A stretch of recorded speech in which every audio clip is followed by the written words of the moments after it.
Hello, this is Telly Andrews and welcome to Travel Daily's Travel Channel weekly roundup of travel news. Flights to and from Argentina and Uruguay have been disrupted in the last week due to an ash cloud from a volcanic eruption in Chile. The ash cloud has caused Buenos Aires and Montevideo airports to close, and several passengers are also stuck at Sao Paulo and Rio de Janeiro, where connections to the region take place. Flights in Australia and New Zealand have also been affected earlier this week, but schedules there have now returned to normal. Meanwhile, in Europe, flights to and from Greece could be hit by a nationwide strike in the country today. If the 24-hour industrial action takes place, flights will not be able to operate to the airport, and ships and ferries will also be forced to stay docked in ports. Greece's two biggest labour unions are striking over budget cuts and higher taxes.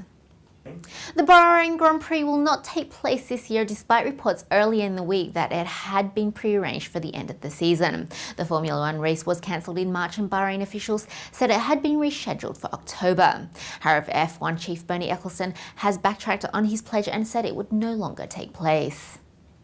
Venice is to impose a hotel room tax on tourists next month. It was confirmed Friday. The Italian city is following other European cities such as Florence by charging tourists €1 per person per night per star rating from the 1st of July.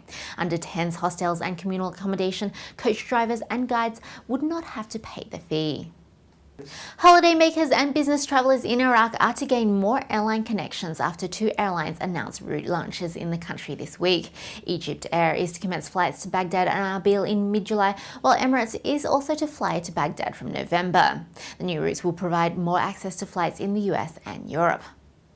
And finally, for this week's roundup, World Hotels has expanded its portfolio in Spain and Morocco through a deal with Husa Hotels. The hotel has added 8 properties in Spain to its network in the deal, as well as 2 in Morocco and a property in Andorra. In addition, World Hotels has signed a deal with GDS provider TravelSky to distribute its inventory to travel agents in China. And that's it for today. Thanks for joining us. We'll see you again next week.